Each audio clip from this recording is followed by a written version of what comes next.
Notion G5.2, section plane de solide. Première partie, section de pavé droit.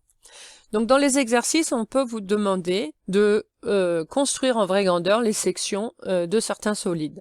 Avant de faire ces figures en vraie grandeur, il va falloir d'abord expliquer leur nature et les dimensions, et ensuite les représenter en vraie grandeur.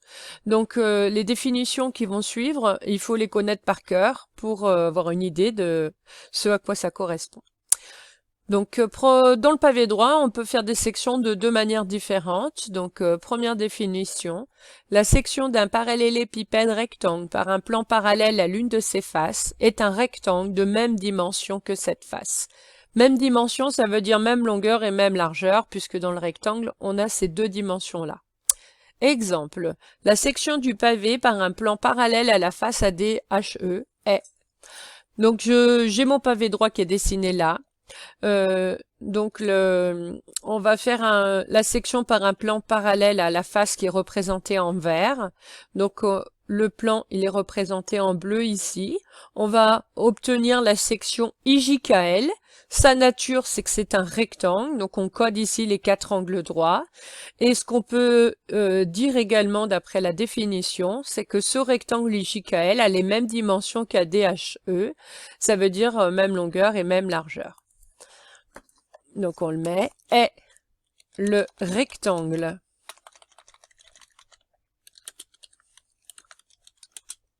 IJKL de même dimension que le rectangle ADHE.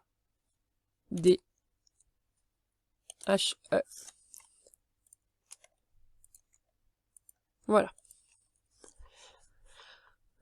Deuxième section, la section d'un parallélépipède rectangle par un plan parallèle à l'une de ses arêtes est un rectangle. Donc on va voir que on connaît une des dimensions mais pas l'autre. Il faudrait la calculer. Exemple, la section du pavé par un plan parallèle à l'arête DH. Donc elle a été représentée en verte. Donc on a notre pavé droit, on coupe par un plan parallèle à cette arête, ça veut dire qu'on place, imaginons mon couteau sur la face du haut, je dois couper parallèlement à cette arête, ça veut dire que je vais couper sur la profondeur ici. On va obtenir MNOP, ça c'est la section. D'après la définition, c'est un rectangle, je le sais, donc on a rajouté ici les quatre angles droits, qui est la définition d'un rectangle, je vous rappelle, quadrilatère qui a quatre angles droits.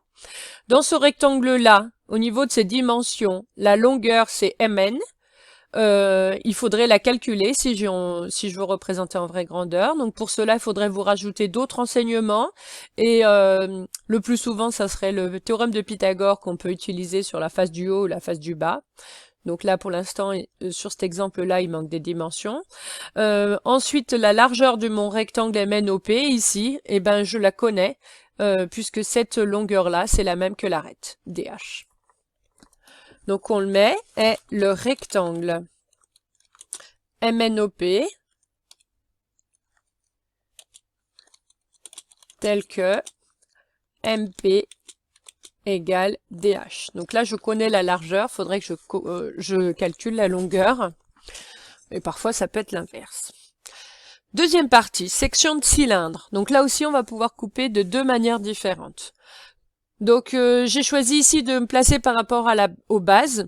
Je vous le traduirai aussi par rapport à l'axe de révolution. La section d'un cylindre de révolution par un plan parallèle à l'une de ses bases est un disque de même rayon que la base.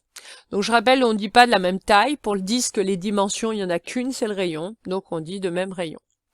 Donc j'ai mon cylindre de révolution, les bases, donc il y en a deux, en bas et en haut. Je coupe par un plan parallèle à cette base, donc le plan il est dessiné en bleu. J'obtiens donc la section qui est représentée ici, donc c'est un disque qui a les mêmes dimensions, donc même rayon que la base. J'aurais pu aussi dire qu'on fait la section par un plan perpendiculaire à l'axe de révolution, ça correspond ici exactement à la même chose. Donc on dit parallèlement à une base ou perpendiculairement à l'axe de révolution. Donc la section du cylindre par un plan parallèle à une de ses bases est un disque de même rayon que la base. Ici, le disque de rayon R. Donc je mets bien un R majuscule parce que sur la figure c'est un R majuscule. Il faut juste être cohérent. Deuxième définition, la section d'un cylindre de révolution par un plan perpendiculaire à l'une de ses bases, ça va être un rectangle dont l'une des dimensions est la hauteur du cylindre. Alors là, j'ai mon cylindre, j'ai ma base, je coupe perpendiculairement, donc ça veut dire sur la profondeur. Donc je pose mon couteau quelque part où je veux sur la face du haut. Ici, on l'a placé en IJ. Et je coupe perpendiculairement à la base, donc ça veut dire sur la profondeur. Donc on va obtenir ici un rectangle, donc on voit bien qu'il y a les 4 angles droits. Les 2 dimensions, donc la longueur IJ, il faudrait la calculer. Donc là aussi, probablement ça sera du théorème de Pythagore, mais il faudrait vous rajouter d'autres choses sur la figure. Ensuite, la largeur, ici JK, ça correspond à la hauteur du cylindre, donc cette longueur, je la connais. J'aurais pu dire aussi qu'on coupe parallèlement à l'axe de révolution. Donc perpendiculaire à la base, c'est pareil que parallèlement à l'axe de révolution. Donc la section du cylindre par un plan perpendiculaire à l'une de ses bases est un rectangle ou est le rectangle, ici porte un nom, IJKL, dont l'une des dimensions, donc la hauteur, la largeur ou la longueur, est la hauteur du cylindre. Ici, le rectangle IJKL avec, donc JK, où IL égale petit h. On passe au petit 3. Section de pyramide et cône. Donc définition, donc là on coupe que d'une seule manière. La section d'une pyramide ou d'un cône par un plan parallèle à la base est une réduction de la base. Donc ça va dépendre de la base de votre pyramide ou de la base, pour le cône, la base c'est, on la connaît, c'est un disque, mais pour la pyramide, ça va dépendre de la nature du polygone qui correspond à la base. Donc je coupe parallèlement à la base, ou on pourrait aussi dire perpendiculairement à la hauteur, mais ça se dit moins, donc bien retenir ça. Alors, premier exemple. Donc, on a une pyramide qui s'appelle SABCD. La base est un carré et on coupe par un plan parallèle à cette base-là. Donc, là, le plan a été dessiné cette fois-ci en vert. Vous voyez, la section, elle est ici. Donc, on obtient une réduction de la base, c'est-à-dire une figure de même nature que la base, mais plus petite. Donc, c'est ce qu'on va écrire ici. La section de la pyramide SABC à base carrée par un plan parallèle à la base est une réduction de sa base, c'est-à-dire, donc ça dépendra tout de la base, hein. Ici, un carré. Donc là, il n'a pas de nom, hein, mais on aurait pu rajouter des lettres de côté inférieur à celui de la base.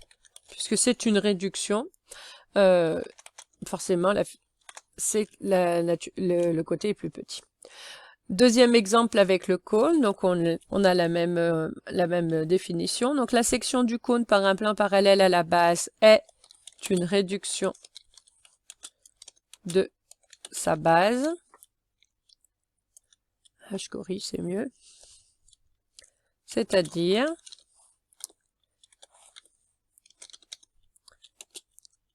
un disque de rayon petit r inférieur à celui de la base qui était grand R. Donc on a petit r qui est inférieur à grand R. Donc c'est la même définition, sachant qu'ici la nature c'est toujours un disque pour un cône, donc on a une réduction, donc toujours un disque. Pour pouvoir faire ces calculs-là, ça sera du théorème de Thalès, puisqu'on fait des sections par des plans parallèles. Ça veut dire que, par exemple, sur cette figure, ce segment-là, il est parallèle à celui-là. Donc, on va se placer dans ce triangle-là, où on a deux parallèles. Donc, on pourra utiliser le théorème de Thalès. Pareil dans la pyramide. Donc là, on peut se placer dans différents triangles. Par exemple, si je me place... donc là, on le voit pas bien, hein, mais on se place dans un des triangles, par exemple SOB. On a des parallèles ici puisqu'on fait la section par un plan parallèle à la base. Et du coup, on pourra faire le théorème de Thalès. Propriété. Si on coupe une pyramide ou un cône par un plan parallèle à la base, on obtient une pyramide ou un cône qui sont des réductions des solides initiaux. Donc là, on va pas regarder que la section, mais on va regarder en fait ce qu'on obtient au-dessus. Voilà. Donc la section, on a dit que c'était la même nature que la base, mais plus petit. Et en fait, au-dessus, ça sera la même nature que le solide, mais une réduction. Exemple. Donc ici, on a une petite pyramide. Une grande pyramide qui s'appelle SABCD. La petite pyramide, donc c'est celle-là. Donc elle s'appelle... Donc on a toujours le même sommet, par contre. S... A', B', C', D',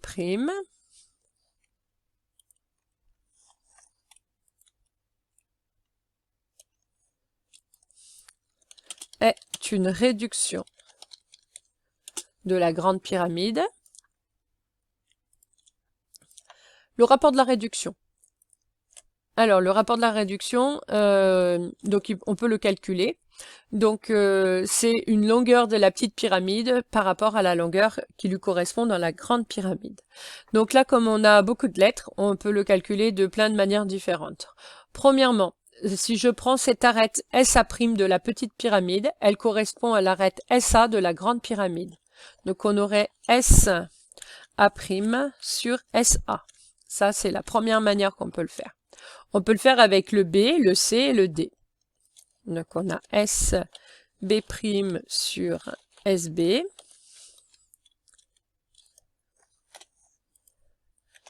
SC' sur SC. SD' sur SD.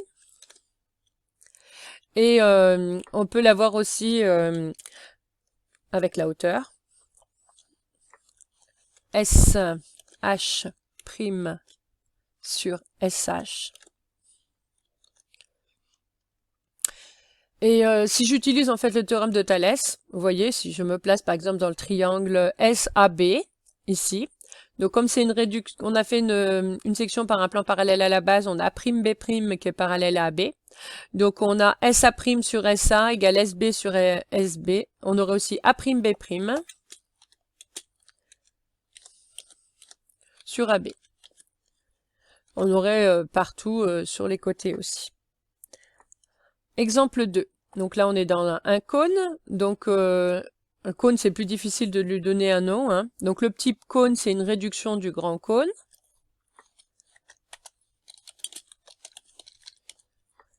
Alors, comment je fais pour avoir le rapport de réduction? Donc, ça va être pareil. SA' sur SA.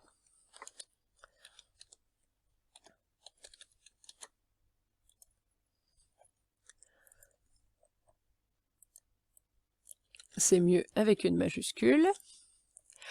C'est la même chose que SB' sur SB. On pourrait avoir la même chose avec le point O. SO' sur SO. Et on aurait la même chose avec les rayons. Vous voyez, je ne sais pas si vous voyez là. Donc avec OB' et OB.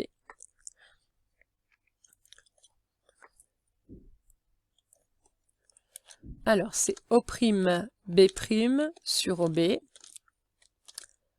Et ça correspondrait à petit r' sur petit r.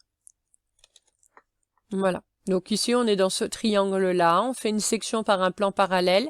Donc on sait que O'B' est parallèle à OB. Donc on pourra utiliser le théorème de Thalès. On passe à la quatrième partie. Donc définition. La section d'une sphère par un plan, c'est un cercle ou un point. Donc il y a différents cas suivant comment on va couper. Donc on dessine notre sphère avec le centre et le rayon. Premier cas, je coupe par un plan qui passe par le centre de la sphère. On est dans ce cas-là. Donc la section obtenue, on le voit ici. Voilà, donc si on coupe une sphère, je vais obtenir un cercle. Si je coupe une boule, je vais obtenir un disque. Donc là, il faut juste faire attention à ce qu'on coupe. Donc la section du coup ici est un grand cercle, donc c'est-à-dire un cercle de rayon grand R. Donc c'est le même rayon que la sphère. Deuxième cas, je coupe par un plan qui ne passe pas par le centre de la sphère. Donc je coupe par exemple ici. Donc je vais obtenir un cercle de centre I, de rayon petit r, et on voit que le petit r est plus petit que grand R. C'est une réduction. Donc la section ici est un cercle de centre I, point d'intersection du point et de la perpendiculaire au plan passant par O. Donc ici on aura du théorème de Pythagore, on aura aussi du Thalès, ça dépend tout de ce qu'on va vous donner ou pas.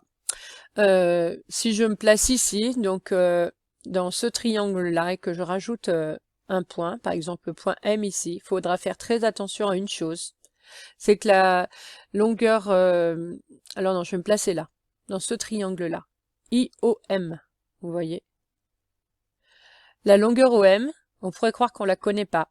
Sauf qu'il faut se rappeler que tous les points de la sphère sont situés à une distance égale au rayon du centre. Donc OM égale R, ici, aussi.